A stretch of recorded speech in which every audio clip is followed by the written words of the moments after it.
tua esposa do pastor. Tá bom, meu filho. Não, coisa. Falou dele, vamos terminar de falar cabelo, casamento, qualquer coisa. Nós vamos abrir em Êxodo capítulo 19. Dá um beijo nele. Essa menina é fofoca.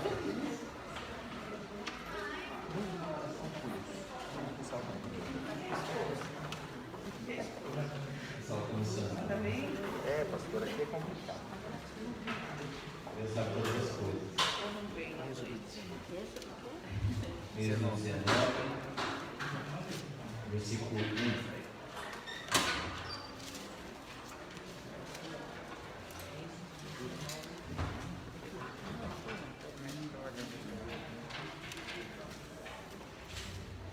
Lemos, irmãos, todo o capítulo.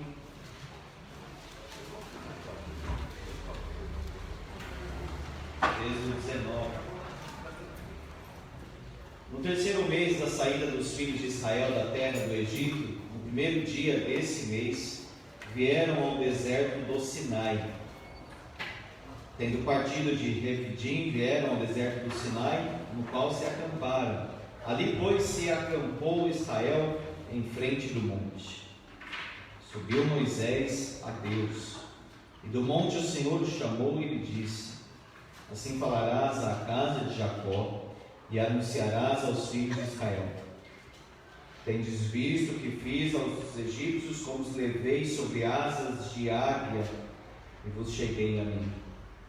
Agora, pois, se diligentemente ouvirdes a minha voz, guardardes a minha aliança, então sereis a minha propriedade peculiar dentre todos os povos, porque toda a terra é minha.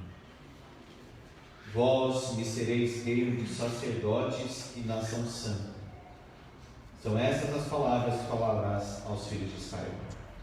Daí Moisés chamou os anciãos do povo e expôs diante deles todas estas palavras que o Senhor lhe havia ordenado. Então o povo respondeu a uma: tudo o que o Senhor falou faremos. Moisés relatou ao Senhor as palavras do povo. Disse o Senhor a Moisés: eis que virei a ti numa nuvem escura, para que o povo ouça quando eu falar contigo e para que também creiam sempre em ti. Porque Moisés tinha anunciado as palavras do seu povo ao Senhor. Disse também o Senhor a Moisés: vai ao povo e purifica-o hoje e amanhã. Lavem ele as suas vestes. Estejam prontos para o terceiro dia, porque no terceiro dia o Senhor, à vista de todo o povo, descerá sobre o monte Sinai. Marcarás em redor limites ao povo, dizendo: guardai-vos de subir ao monte. Nem toqueis o seu termo. Todo aquele que tocar o monte será morto. Mão nenhuma tocará neste, mas será apedrejado ou frechado. Quer seja animal, quer seja homem, não viverá. Quando soar longamente a buzina, então subirão ao monte. Moisés, tendo descido do monte ao povo, consagrou o povo, lavaram suas vestes, e disse ao povo: estai prontos ao terceiro dia, e não vos chegueis à mulher. Ao amanhecer do terceiro dia, houve trovões e relâmpagos, e uma espessa nuvem sobre o monte, e muito forte clangor de trombeta, de maneira que todo o povo que estava no arraial se estremeceu. Moisés levou o povo fora do arraial ao encontro de Deus, e puseram-se ao pé do monte. Todo o monte Sinai fumegava, porque o Senhor descera sobre ele em fogo. A sua fumaça subiu como fumaça de uma fornalha, e todo o monte tremia grandemente. E o clangor da trombeta ia aumentando cada vez mais. Moisés falava e Deus lhe respondia no trovão. Descendo o Senhor para o cume do monte Sinai, chamou o Senhor a Moisés para o cimo do monte. Moisés subiu e o Senhor disse a Moisés: desce, adverte ao povo que não traspasse o termo até o Senhor para vê-lo, a fim de muitos deles não perecerem. Também os sacerdotes que se chegam ao Senhor se hão de consagrar, para que o Senhor não os fira.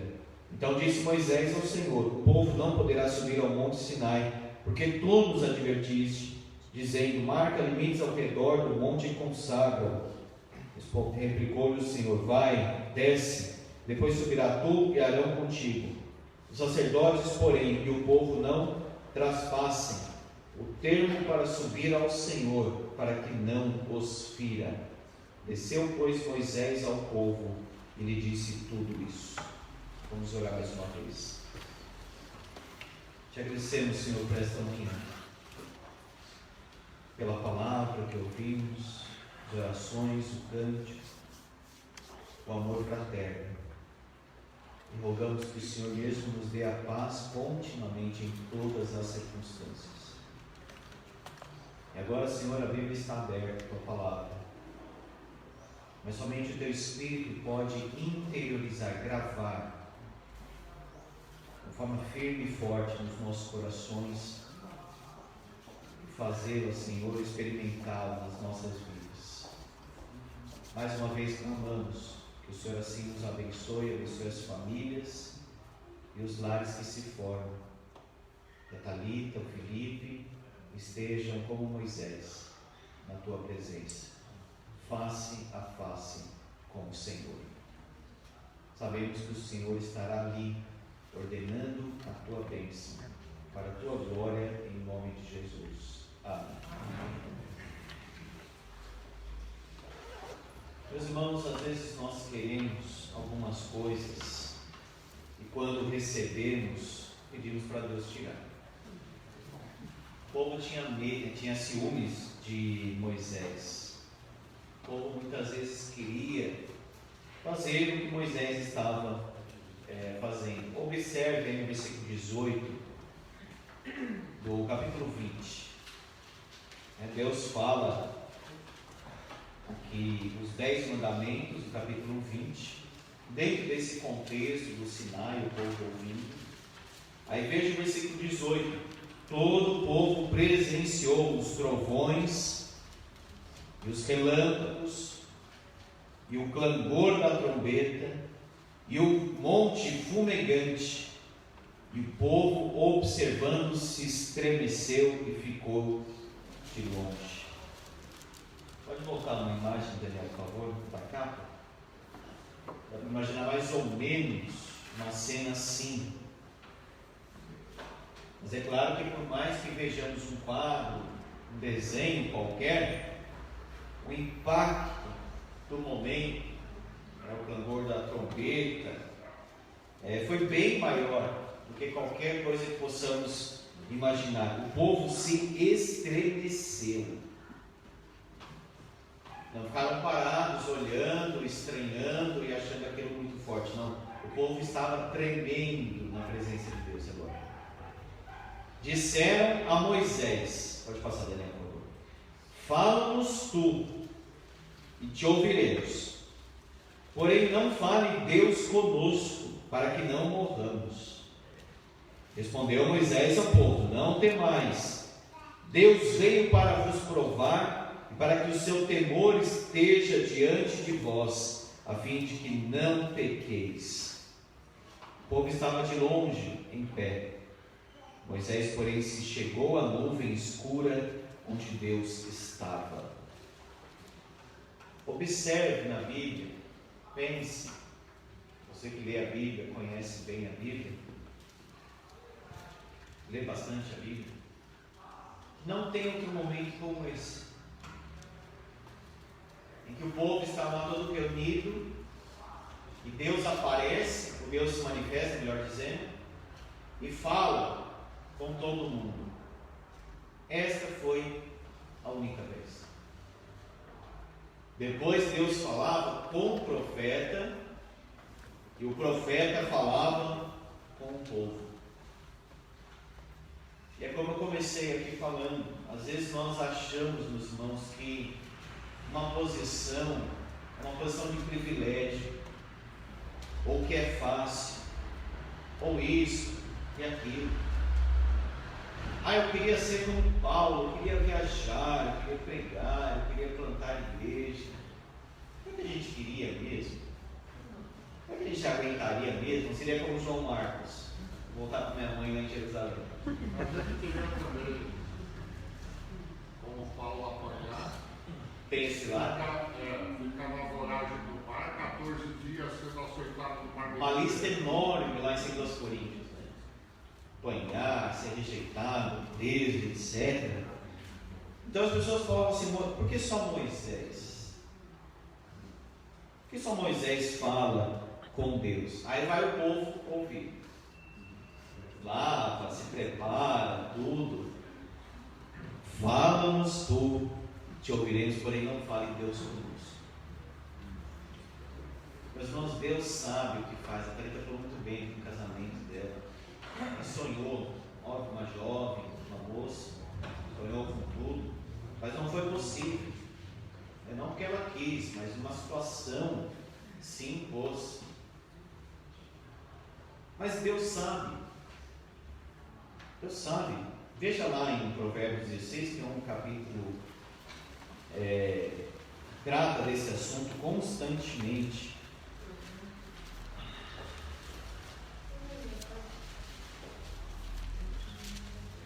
Provérbios 16, 1. O coração do homem pode fazer planos. Pode, deve, cabe os planos ao homem. Mas a resposta certa dos lábios vem do Senhor. Quantos planos foram frustrados? Talvez a maioria da nossa vida. Quantas expectativas não foram assim alcançadas? Por exemplo, você já pensou numa viagem que não deu certo? E não deu certo para você evangelizar alguém? O pneu do carro furou porque você tinha falado do amor de Jesus para alguém. Deus está mais interessado nisso. Isso é mais importante do que qualquer outra coisa nesse mundo. Veja o texto de Lucas 15 que eu preguei hoje, que é aquela grande fome no país inteiro. Deus usou e aquilo cooperou para que uma família fosse para Cristo. Portanto, diz o versículo 3 do capítulo 16 de Provérbios: confia ao Senhor as tuas obras e os teus desígnios serão estabelecidos. Versículo 33: a sorte se lança no regaço, mas do Senhor procede toda decisão. A sorte, uma pedrinha, era lançada no sentido de decisão, sim ou não, ou este ou aquele. Como essa pedrinha caía de um lado para o outro, era da vontade de Deus. É certo que nós não vamos olhar para tudo e dizer assim: é da vontade de Deus, até diante do pecado. Isso seria uma irresponsabilidade. Agora, o sentimento do cristão é: Deus está no controle de todas as coisas, e até o pecado Ele usará para a sua glória. Sem a queda não haveria cruz, por exemplo. Judas cumpriu exatamente a vontade de Deus. Herodes e Pôncio Pilatos também. Agora, Judas não vai chegar diante do tribunal de Cristo e falar assim: olha, eu tenho que ser absolvido, porque estava escrito, não estava decretado, como dizem os calvinistas, predestinado que isso iria acontecer. Não, ai daquele por quem o Filho do Homem é traído. Então, as duas coisas o homem quer fazer e Deus usa para que a sua vontade se cumpra. Deus é sábio e poderoso para fazer isso. Agora, como conciliar essas coisas? Só se nós tivéssemos a cabeça de Deus ou a mente de Deus. É impossível. Nós não temos que nos preocupar, meus irmãos, com certas coisas. Portanto, Deus sabe o que é melhor para nós. Fala-nos tu, Moisés. Deus chamou você para falar e entregar a mensagem. Não fale você. O povo ficou com medo, o povo não está preparado para aquilo. Às vezes, nós queremos uma coisa, Deus sabe que não é melhor aquilo. Deus sabe que aquela pessoa não é melhor. A gente fica dando cabeçada, às vezes, que nem Paulo fala que nem Jesus fala para Paulo: Dura coisa é recalcitrares contra os aguilhões. Aquele animal feroz que não obedece, não amansa, e fica dando cabeçada naquele instrumento pontudo, né? O aguilhão era Paulo. Deus já estava mexendo com a consciência dele, no ministério de Cristo, na morte de Estevão, e agora Deus o venceu finalmente na estrada para Damasco. Por que então o cristão permanece naquele lugar? Porque Deus sabe o que é aquele lugar, o que é outro lugar, aquela pessoa, não outra. Deus se encontra aqui com o povo, mas nós vimos já a tendência deste povo, de murmurar, de não acreditar, de não se submeter. Quem vive assim não está preparado para se encontrar com Deus.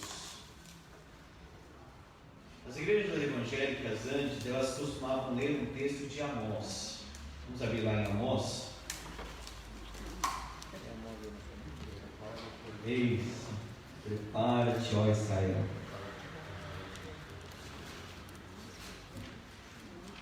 Amós 4:12.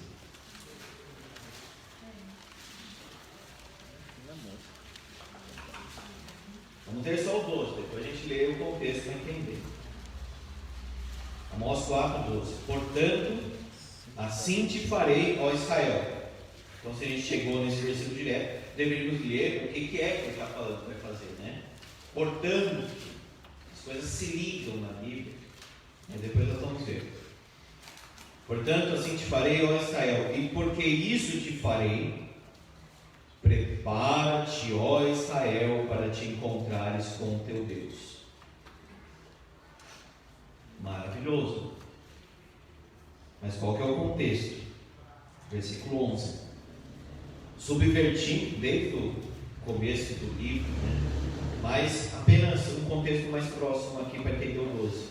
Versículo 11. Subverti alguns dentre vós, como Deus subverteu a Sodoma e Gomorra, e vós fostes como um tição arrebatado da fogueira, contudo não vos convertestes a mim, disse o Senhor. Feri-vos, versículo 9, enviei a peste, matei, versículo 10, etc. Porque isso te farei, versículo 12. Então veja o contexto. Se arrependa, prepara para se encontrar com Deus. Se a pessoa está entendendo isso, ok. Mas não é assim, marquei um encontro com Deus, como alguns falaram.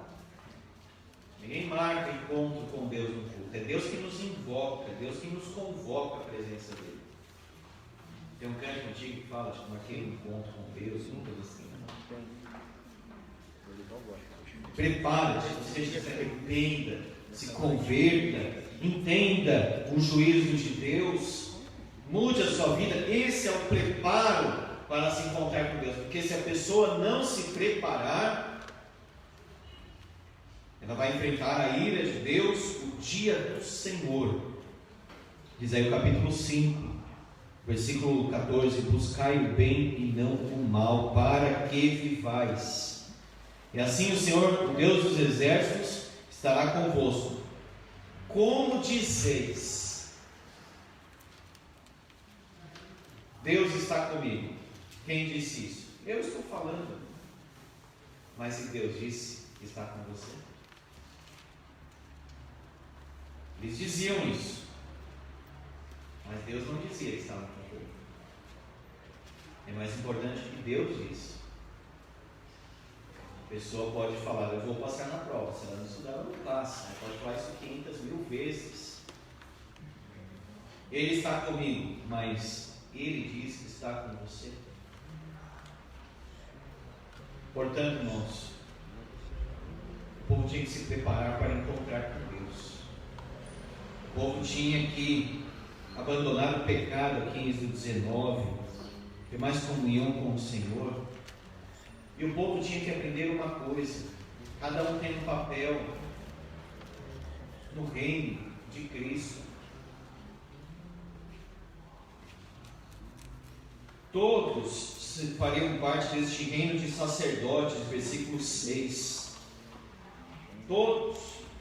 Era para desejar a posição de Moisés, como eles fizeram na revolta de Coré, Corá, até Miriam, Arão.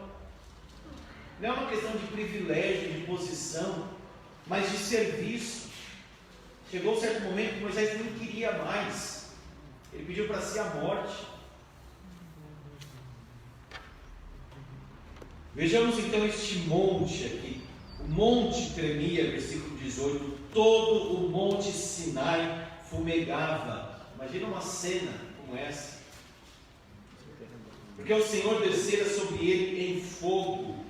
A sua fumaça subiu como fumaça de uma fornalha. E todo o monte tremia grandemente.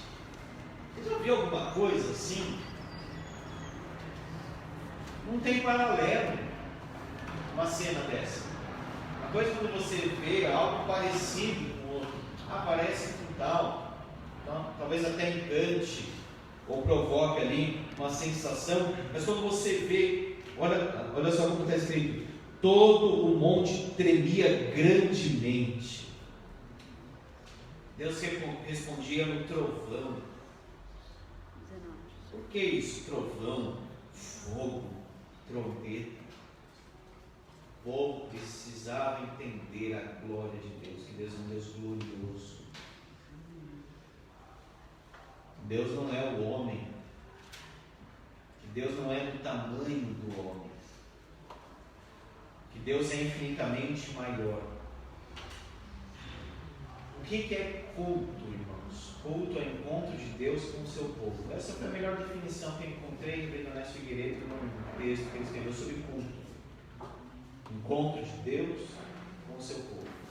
Aí o que acontece, está falando de outra coisa: adoração, confissão, pregação, intercessão, oferta, faz parte do culto também. O que nós temos aqui então é um culto. É um encontro de Deus com o seu povo. E no culto Deus manifesta a sua glória. Veja lá nos Coríntios o que Paulo disse, resolvendo a questão das línguas.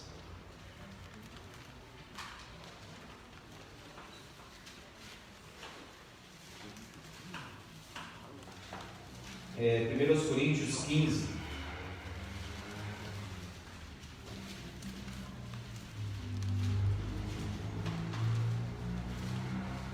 Perdão, de 15, né? 14, versículos 14, 15 é da ressurreição.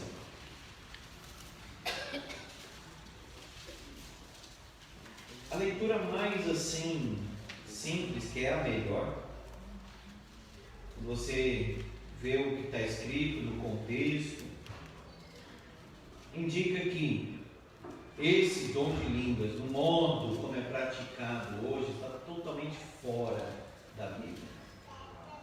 Por que diz isso? Leia 1 Coríntios 14, você conclui isso. Tinha ordem na igreja. Olha só, versículo 29, para a gente entender do que está falando aqui. Tratando-se de profetas, ou seja, aqueles que falam da parte do Senhor, falem apenas 2 ou 3 e os outros julguem. Não pode julgar, depende onde a palavra está. Aqui tem que julgar sim. Se alguém pregar fora da verdade, tem que sair, tem que ir embora, nunca pregar mais. O pastor agora acha que a Bíblia tem erro, então tem que ir embora, vir outro. Agora, como que chega a essa conclusão?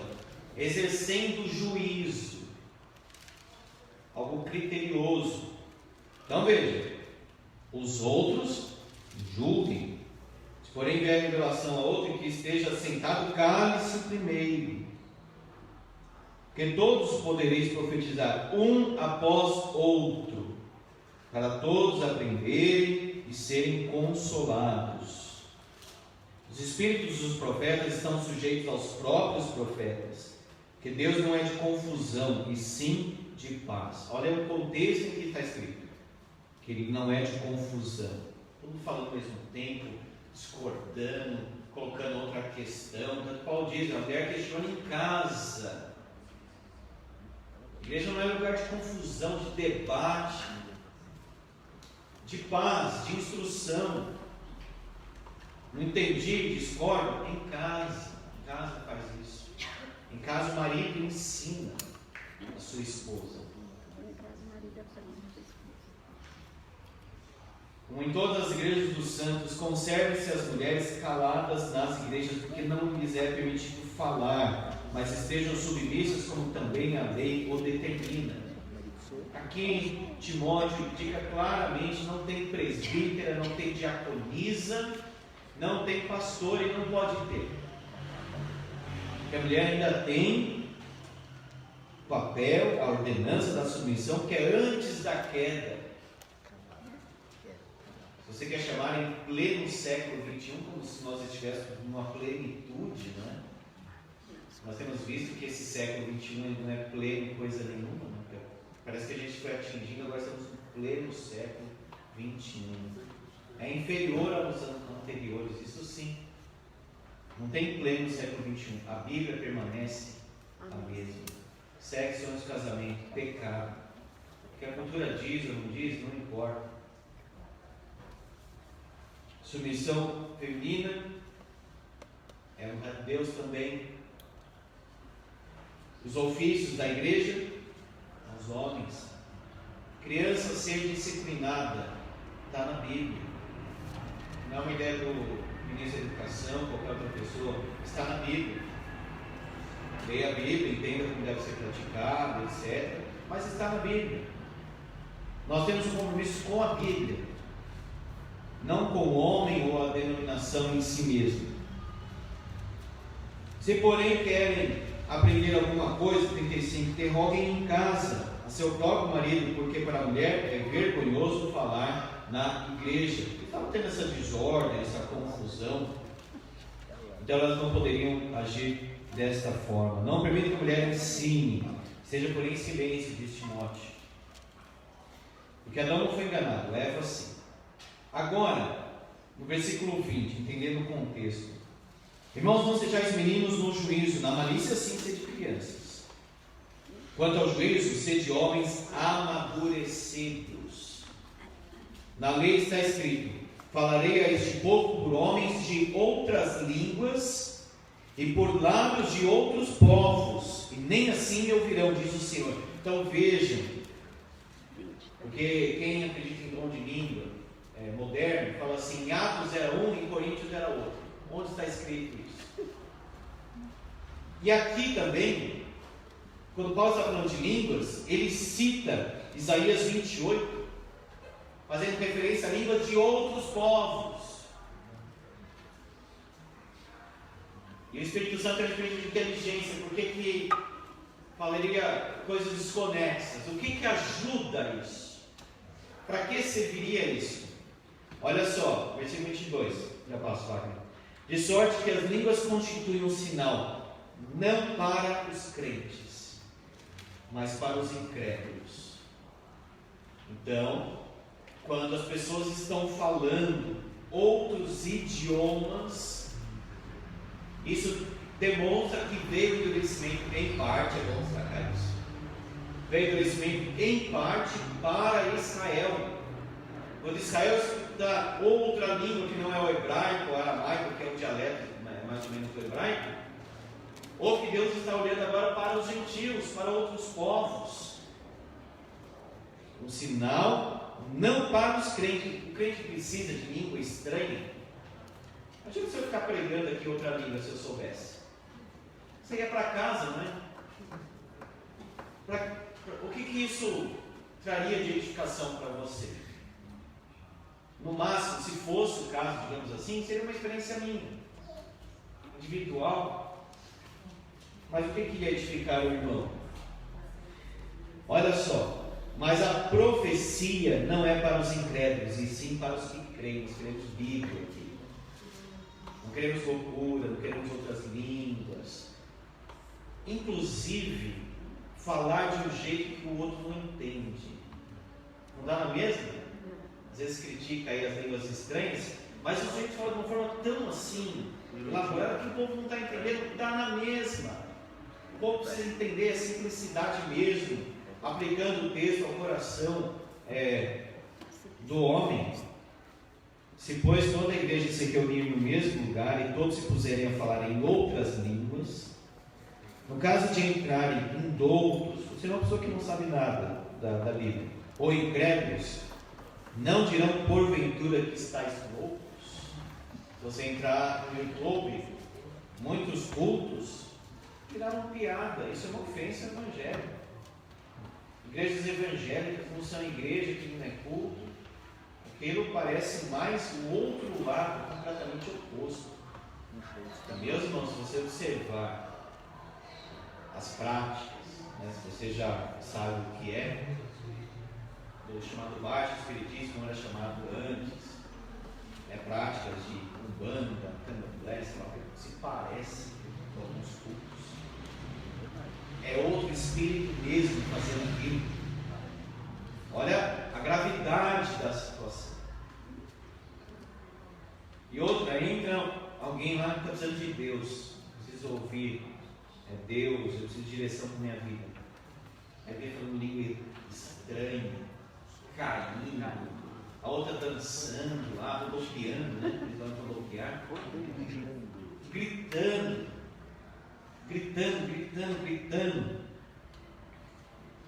Esse povo é doido, é isso que eles vão falar mesmo. Não dirão porventura que estáis loucos? Vão dizer isso sim. Vão dizer, os crentes, eles gostam dessas experiências. São doidos. Eles vão gritar, desabafar, extravasar, dançar.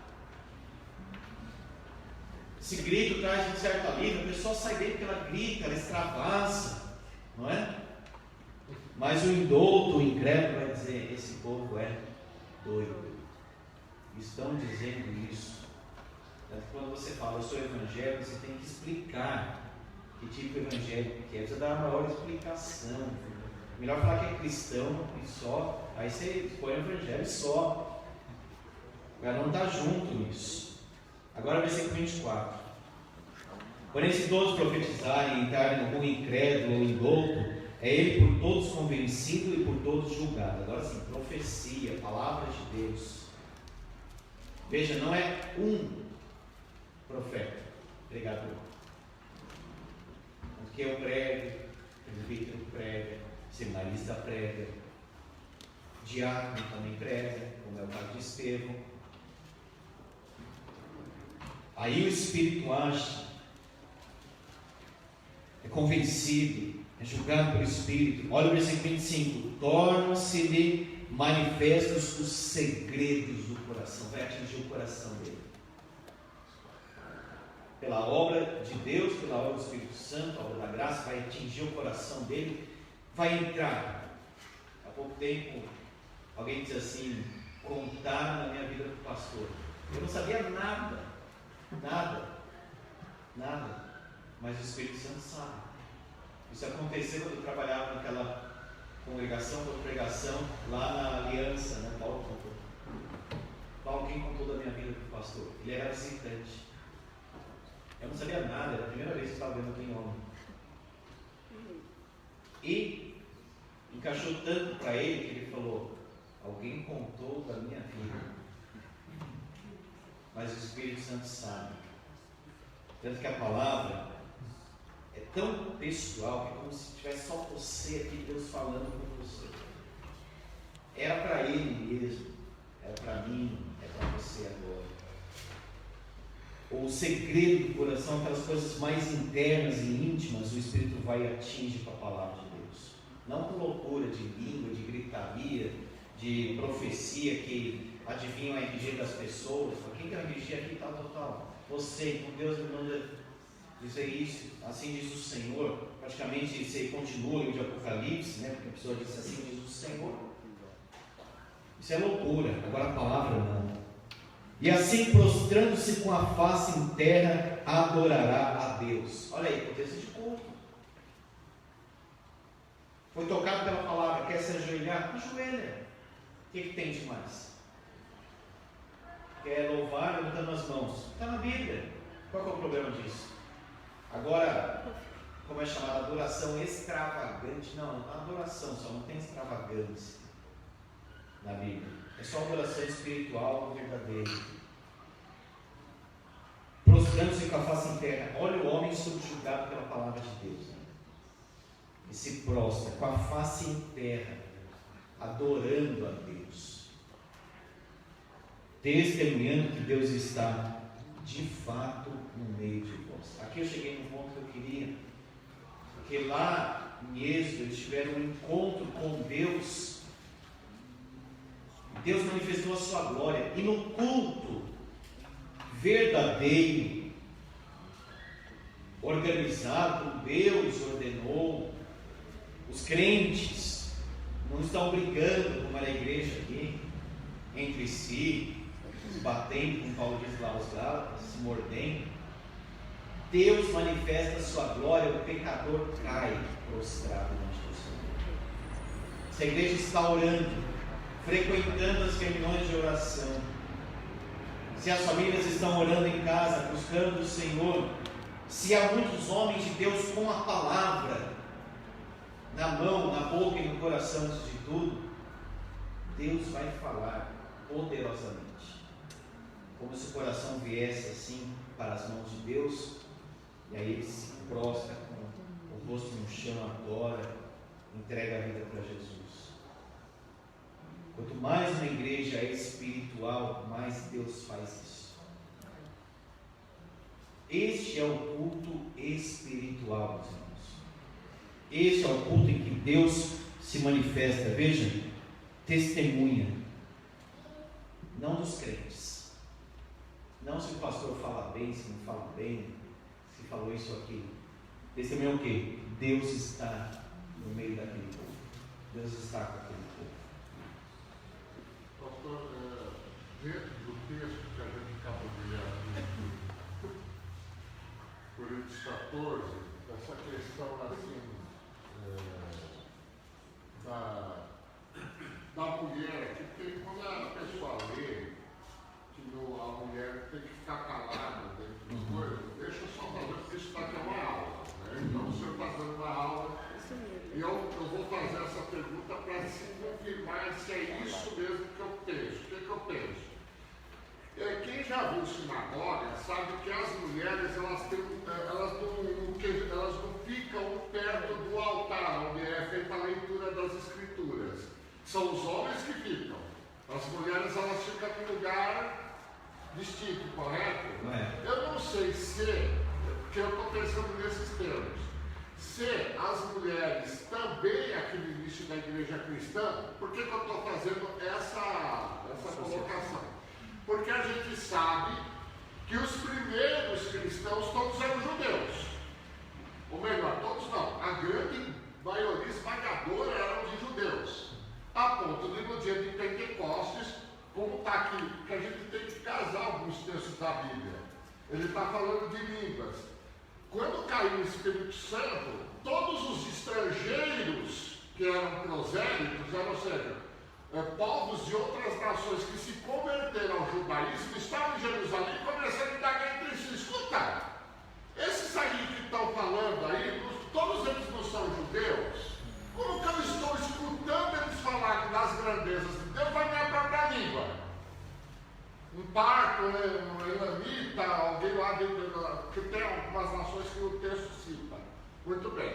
O meu pensamento é o seguinte, para esclarecer essa questão da mulher. Deus proibia a mulher de falar na igreja em termos absolutos ou não? O que eu estou querendo colocar é o seguinte: como a maioria, eu acredito que aí daqui, no início da igreja cristã, alguns elementos do culto judaico, assim, a mulher está separada dos homens, aconteceu. Eu não sei se é isso. O que eu estou querendo dizer é o seguinte: então, quando começava, por exemplo, tocar-se alguma questão do culto, no lado das mulheres começava uma falação. Seria isso que Paulo está querendo dizer? Olha, por que a mulher não tem que falar no culto? Ela indagar o esposo.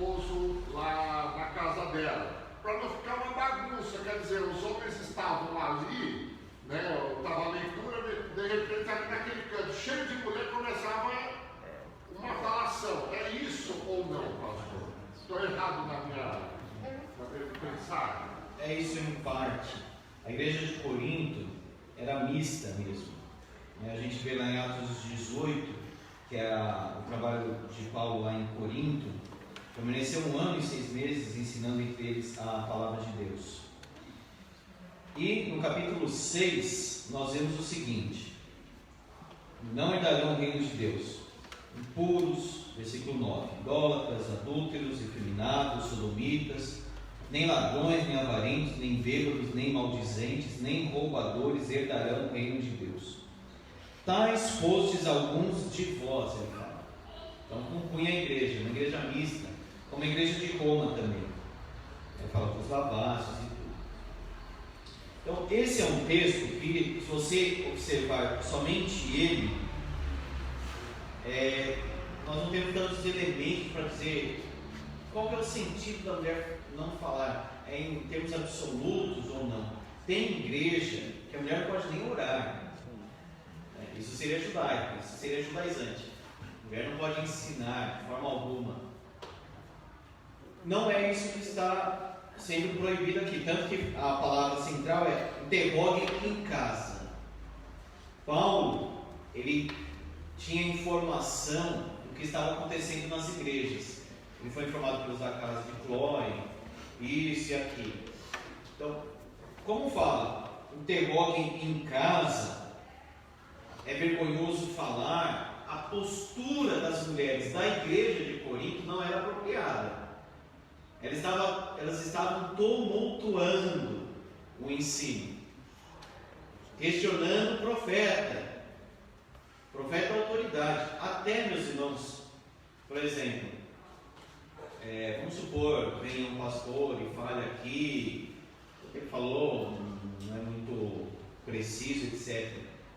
A gente não vai questionar na hora, causar uma desordem assim. É claro, se alguém chegar aqui e falar Jesus não é Deus, o senhor tem que descer, aí vai alguém e prega a divindade de Jesus.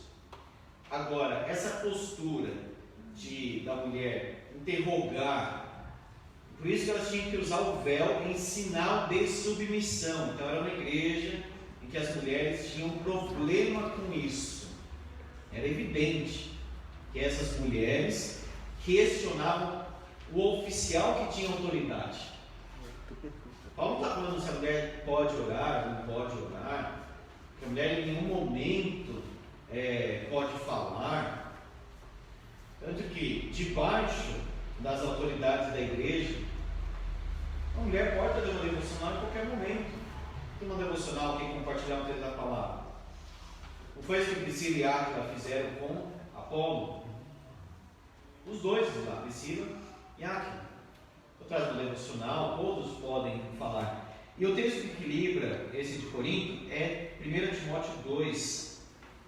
A mulher aprende em silêncio com toda a submissão. Então não é fecha a boca, não fala nada. Não é isso. Está falando da postura.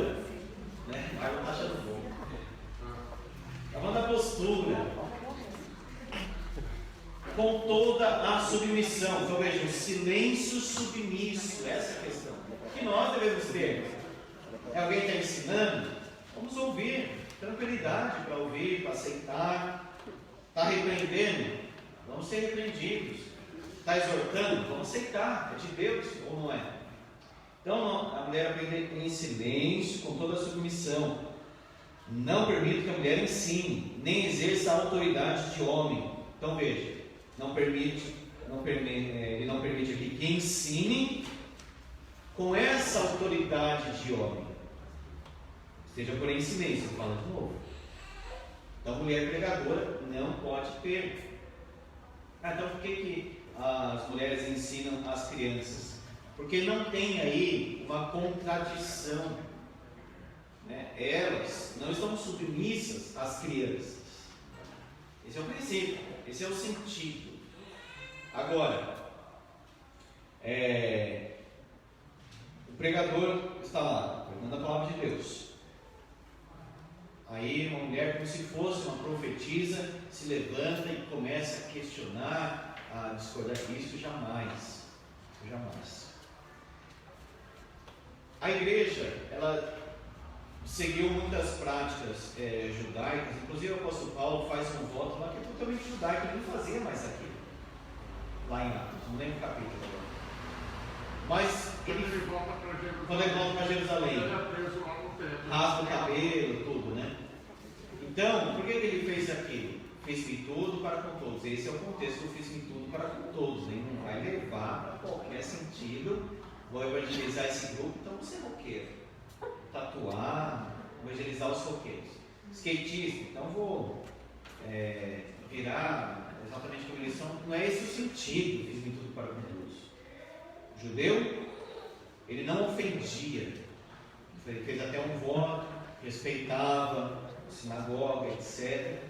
Então, a igreja, aos poucos, ela foi deixando, porque o judaísmo, ele tem uma continuidade no cristianismo, não é uma ruptura. Tanto Pedro vai na oração, o que ele fala? Da hora nona, uma observância judaica. Talvez até os sacrifícios, aos poucos eles foram entendendo. Pedro não queria comer isso, não queria comer aquilo, não tinha entendido ainda. Pedro mata e come, não tem problema, não tem problema algum. Então tem um pouco dos costumes judaicos, porque não teve uma ruptura total assim, uma hora para outra, com o tempo que foi mudando, etc.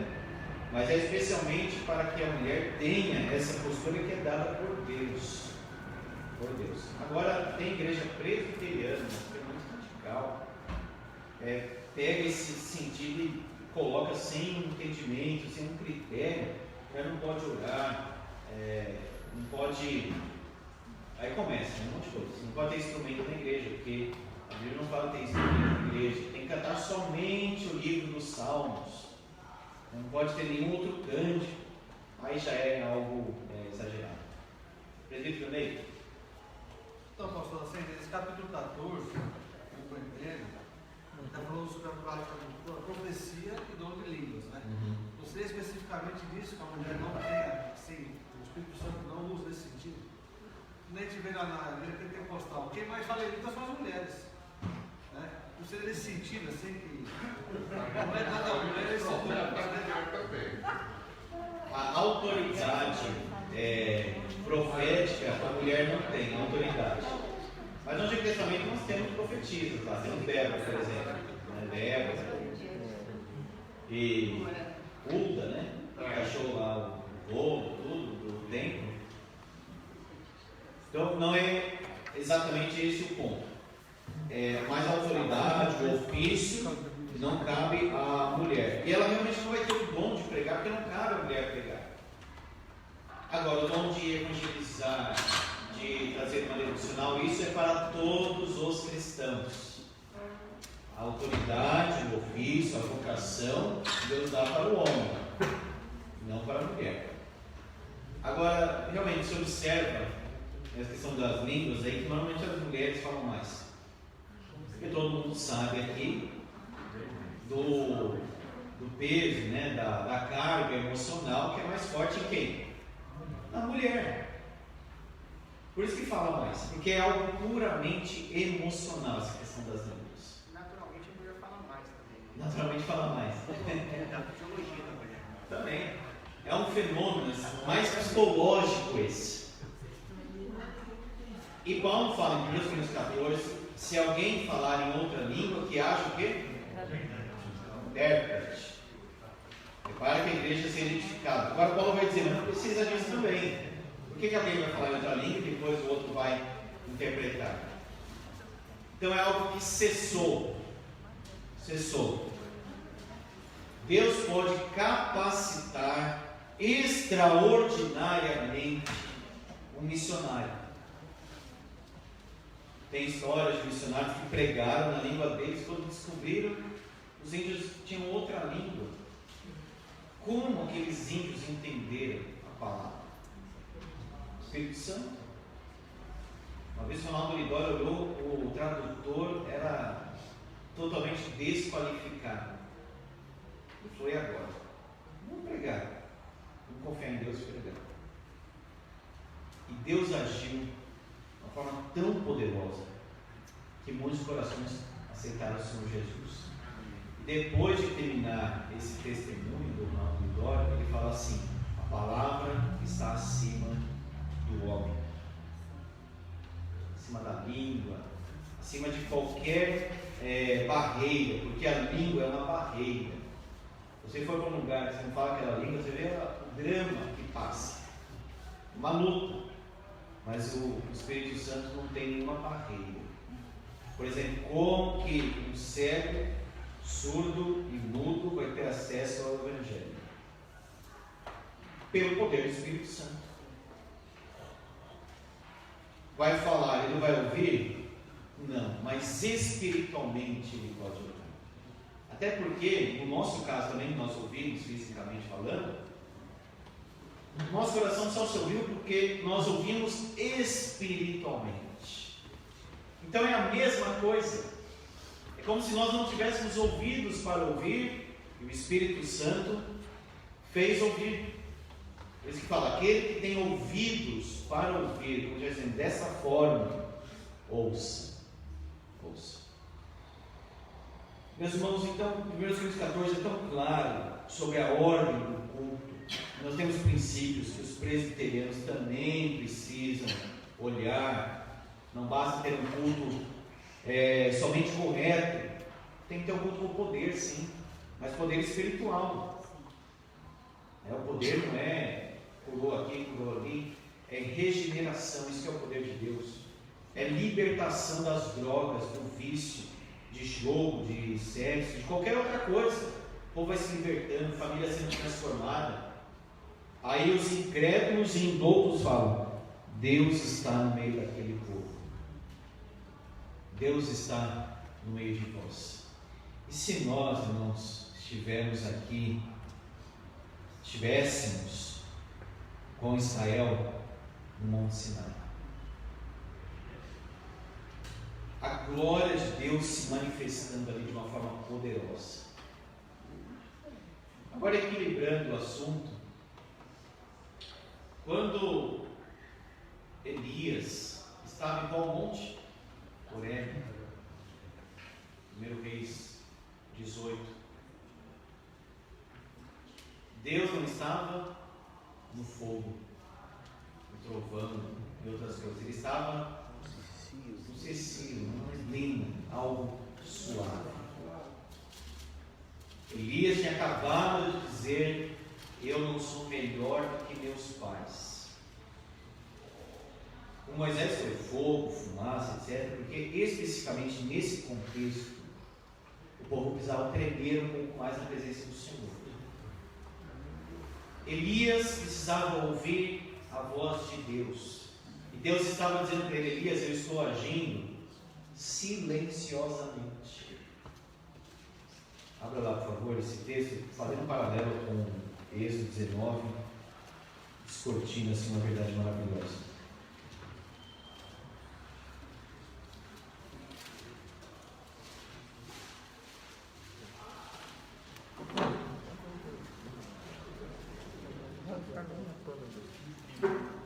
É 1 Reis 19.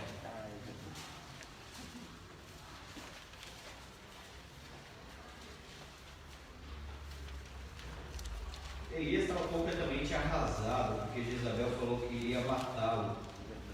Já tinha tido tanta experiência antes, orou para que chovesse, choveu, enfrentou os profetas de Baal, desceu fogo sobre o altar. Agora uma mulher fala que vai matar, ele fica cansado e foge. Ele parece que esgotado das coisas, essa é a verdade. E é comum, depois de momentos assim muito eufóricos, sabe? A pessoa conseguiu. Aí acontece uma coisa, ela despeita, porque ela já pensou assim que não iria acontecer mais. Talvez seja mais ou menos alguma coisa assim acontecendo com Elias. Versículo 3: temendo, pois Elias levantou-se para salvar sua vida, se foi e chegou a Berseba, que pertence a Judá. Ali deixou o seu moço. Aí ele dorme. O anjo acorda ele, versículo 5, diz para comer. Diz no final, versículo 6: comeu, bebeu e tornou a dormir. Se a pessoa só quer dormir, se ela só pensa em dormir, isso é um quadro depressivo. Não vou dizer, ele está com depressão, é um quadro depressivo. Ele está profundamente abatido. Ele está assim, digamos, ele não está aguentando mais. Ele entra numa caverna e Deus vai ao encontro dele. Já tentou fugir de Deus? Não é possível. Ele vai até Jonas, ele vai até Elias. Para Jonas ele faz uma pergunta também: é razoável essa tua ira, Jonas? O que está acontecendo? E aqui é: que fazes aqui, Elias? Por que você está aqui? O que está acontecendo? Versículo 10: tenho sido zeloso pelo Senhor, Deus dos exércitos. Os filhos de Israel deixaram a tua aliança, derribaram os teus altares e mataram os teus profetas à espada. Eu fiquei só e procuram tirar-me a vida. Ele não estava sozinho. Conservei 7.000 que não dobraram os joelhos a Baal. Na angústia, no esgotamento, a palavra hoje que as pessoas usam, cabeça queimando, burnout. Ele interpretou tudo errado.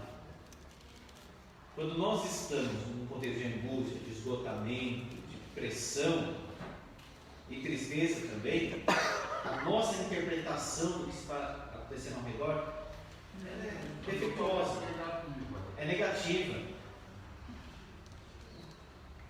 O que Deus fala para Elias no 11? Disse-lhe Deus: sai e ponte deste monte perante o Senhor.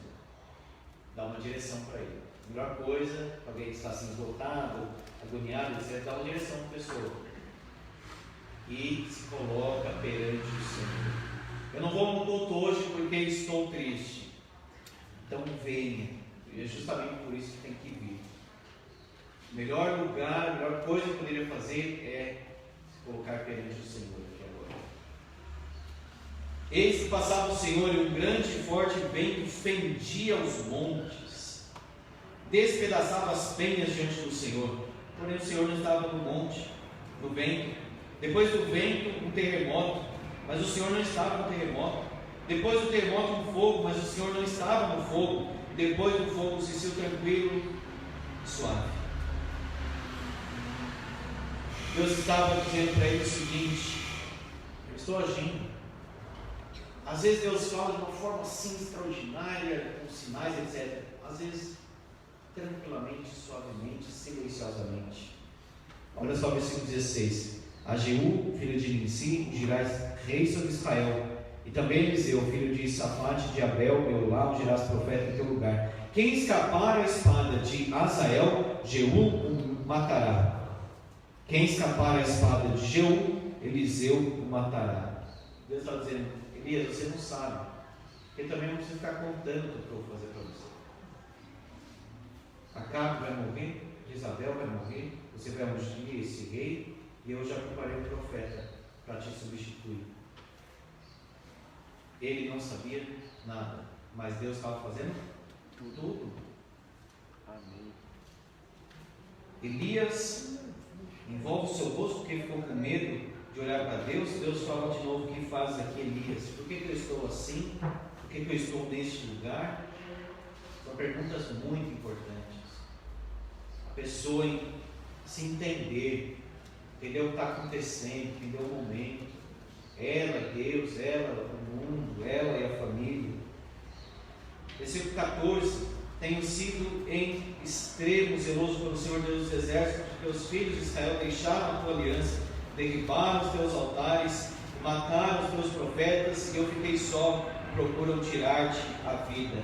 Disse-me o Senhor: vai, volta ao teu caminho, no deserto de Damasco. Vai e volta. Porque Deus já foi na frente e estava fazendo tudo. Olha como Deus tira alguém de dentro de uma caverna, levanta uma pessoa de uma cama, Deus tem poder para fazer isso ou não tem? Tem. Olha o versículo 4.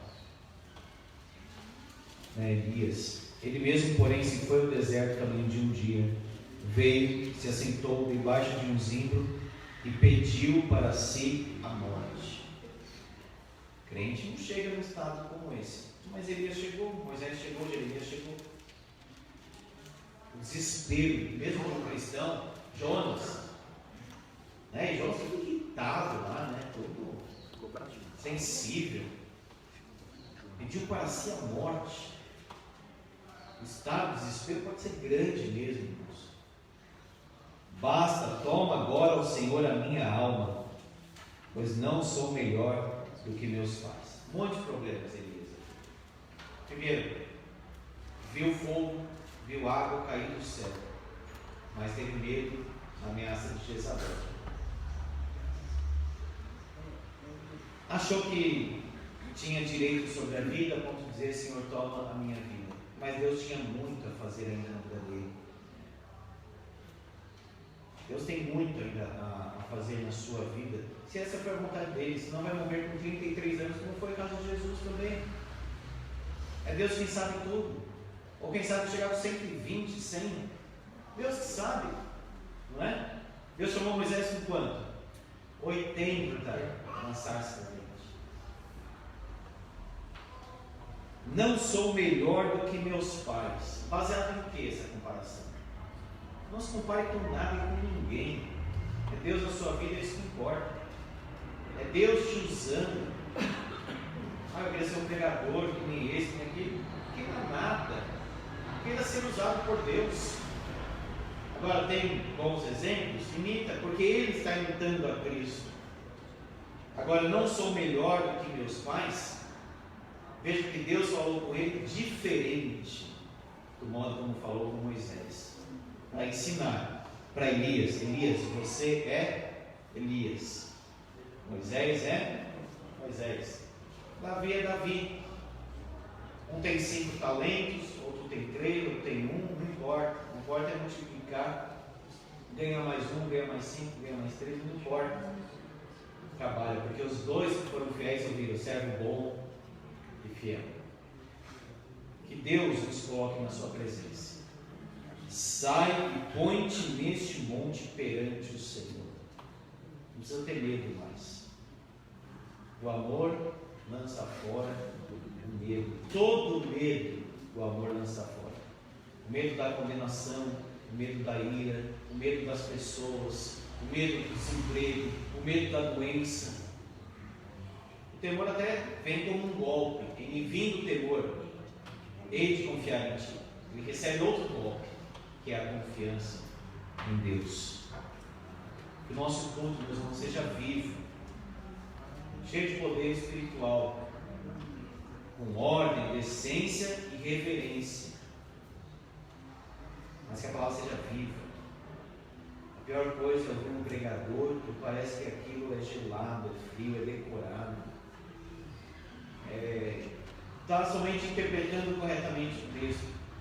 Não, nós queremos poder, nós queremos vida, nós queremos que Deus manifeste a sua glória no nosso meio. Pecadores caiam com o rosto no chão, por assim dizer, quebrem o coração na presença de Deus. Se você está aí como Elias, esgotado, abatido, para baixo, como dizem, dizendo: fiquei só, não aguento mais, se coloca perante o Senhor. Se coloca na presença do Senhor e veja o caminho que Ele vai dar. Sai e põe-te neste monte. Vai, volta o teu caminho. Unge Eliseu. Faz alguma coisa, não fica parado. Se parar, afunda. Caminhe, nem que seja rastejando, mas caminhe. Daqui a pouco Deus vai levantar, vai estar andando. Só consigo rastejar, então faça isso. Mas faça alguma coisa. Se coloque perante o Senhor. Amém. Pai, louvamos o teu nome pelo poder da tua palavra. véu foi rasgado para que entrássemos na tua presença com confiança. Tira, Senhor, o medo do nosso coração. Tira o desânimo, o abatimento, a depressão, a angústia, o esgotamento. Pai, sejamos homens e mulheres que vivem diante do Senhor. A palavra diz que estes homens andaram com Deus, foram chamados amigos de Deus. E que o culto, Senhor, seja verdadeiramente espiritual. No livro de Apocalipse nós lemos Cristo sondando os corações na reunião dos santos. O Senhor está no nosso meio e habita no nosso coração. E outros possam ouvir a palavra. O Senhor mesmo atingir o mais profundo do coração, os segredos do coração. E que este pecador perdido possa cair prostrado diante do Senhor, que adore o Senhor e testemunhe que Deus está no nosso meio. Tira, portanto, ó Deus, aquilo que impede a manifestação mais gloriosa da Tua presença. As imoralidades,